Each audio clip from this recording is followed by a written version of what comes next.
അല്ലാഹുവിന്റെ റസൂൽ സല്ലല്ലാഹു അലൈഹി വസല്ലം തങ്ങൾ കുട്ടിക്കാലത്ത് അബൂ താലിബ് രണ്ടുപേരും എന്ന് പറഞ്ഞാൽ നബി തങ്ങളുടെ മൂത്താപ്പ അബൂ താലിബിനോടൊപ്പം ഒരുമിച്ച് കിടന്നുറങ്ങുകയാണ്.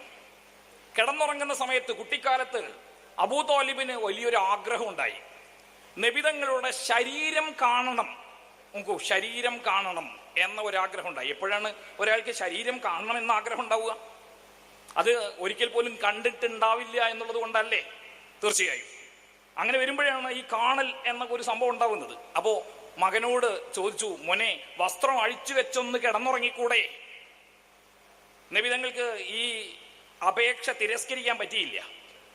അതുകൊണ്ട് മുത്തുനബി സല്ലല്ലാഹു അലൈഹി വസല്ലം തങ്ങൾ അബൂ താലിബ് പറഞ്ഞത് പ്രകാരം വസ്ത്രം അഴിച്ചു വെച്ചു. എന്നിട്ട് കട്ടിലിൽ കയറി കിടന്നു. കയറുകട്ടിലിൽ രണ്ടുപേരും ഒരുമിച്ച്.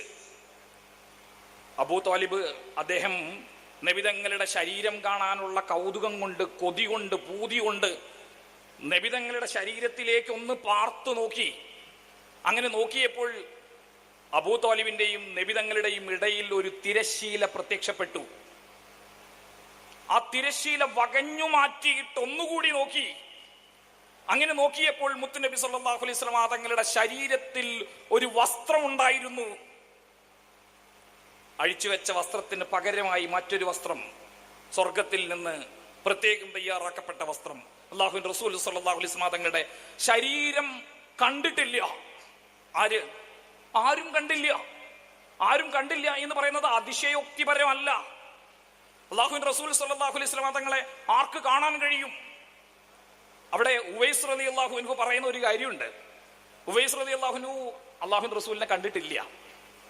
നബി തങ്ങളെ കാണാൻ അതിയായി ആഗ്രഹിച്ച ഒരു മഹോന്നതമായ വ്യക്തിത്വത്തിന്റെ ഉടമയാണ് ഉവൈസ് റളിയല്ലാഹു അൻഹു. ഉവൈസ് റളിയല്ലാഹു അൻഹുവിനെ ഉമർ റളിയല്ലാഹു അൻഹു തെരഞ്ഞു വരുന്നുണ്ട്. നബി തങ്ങൾ പ്രത്യേകം ഏൽപ്പിച്ചതാ സലാം പറയാൻ വേണ്ടി. അങ്ങനെ ഉവൈസ് റളിയല്ലാഹു അൻഹുവിന്റെ അടുത്ത് വന്നപ്പോൾ ഉവൈസ് റളിയല്ലാഹു അൻഹു ഉമർ റളിയല്ലാഹു അൻഹുവിനോട് ചോദിച്ചു, ഉമർ, നിങ്ങൾ അല്ലാഹുവിന്റെ റസൂലിനെ കണ്ടിട്ടുണ്ടോ? ഉമർ റളിയല്ലാഹു അൻഹു പറഞ്ഞു, അതെ, ഞാൻ കണ്ടിട്ടുണ്ട് എന്ന് പറഞ്ഞു. സത്യമാണ്, ഞാൻ കണ്ടിട്ടുണ്ട്. ഉമർ റളിയല്ലാഹു അൻഹുവിനോട് ഉവൈസ് റളിയല്ലാഹു അൻഹു പറഞ്ഞ കാര്യം, ഇല്ല ഉമർ, നിങ്ങൾ കണ്ടിട്ടില്ല. നിങ്ങൾ മാത്രമല്ല, സയ്യിദുനാ അബൂബക്കർ സിദ്ദീഖ് റളിയല്ലാഹു അൻഹുവും കണ്ടിട്ടില്ല. നബി തങ്ങളുടെ പ്രിയതമമാർ അവരും കണ്ടിട്ടില്ല. ആരാണ് നബി തങ്ങളെ കണ്ടത്? ആരും കണ്ടില്ല. കണ്ടു എന്ന് പറയുന്നത് എന്താണ്? അബൂബക്കർ സിദ്ദീഖ് റളിയല്ലാഹു അൻഹു നബി തങ്ങളോട് ഒരു തവണ അപേക്ഷിക്കുന്നുണ്ട്, നബിയെ, എനിക്ക് അങ്ങയെ ഒന്ന് കാണണം നബിയെ.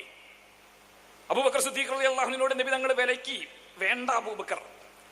ആത്മമിത്രങ്ങളുടെ ഈ സംഭാഷണത്തിനിടയിൽ തിരസ്കരിക്കാൻ കഴിയാത്ത ഒരു ഘട്ടം വന്നപ്പോൾ നബി തങ്ങൾ അബൂബക്കർ സിദ്ദീഖ് റളിയല്ലാഹു അൻഹു ഒരു മലഞ്ചെരിവിലേക്ക് കൂട്ടിക്കൊണ്ടുപോയി. എന്നിട്ട് ദാ കാണൂ എന്ന് പറഞ്ഞു.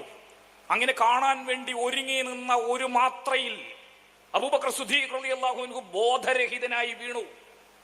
നബി തങ്ങളുടെ തനിസ്വരൂപം കാണുക എന്ന് പറയുന്നത് നഗ്നനേത്രങ്ങൾക്ക് അത് അസാധ്യമാണ്. അല്ലാഹുവിന്റെ റസൂൽ സല്ലല്ലാഹു അലൈഹി വസല്ലം തങ്ങളെ ഇങ്ങനെ അനുഭവിച്ചു എന്ന് പറഞ്ഞാൽ എന്താണ്? ഹസ്സാൻ ഇബ്നു സാബിത്ത് തന്നെ പറയുന്നുണ്ട്, വ്യത്യസ്ത അത്ഭുതങ്ങളുമായിട്ട് വരണ്ട നബി, ഒരത്ഭുതവും പ്രദർശിപ്പിക്കേണ്ട, നബി തങ്ങളുടെ സാന്നിധ്യം മാത്രം മതി. അത് തന്നെയും, ആ സാന്നിധ്യം തന്നെയും അത് വലിയ അനുരണനങ്ങൾ സൃഷ്ടിക്കും. ഒരു വിശ്വാസിയിൽ എന്ത് മാറ്റം സൃഷ്ടിക്കും നബി തങ്ങളുടെ സാമീപ്യം. നേരത്തെ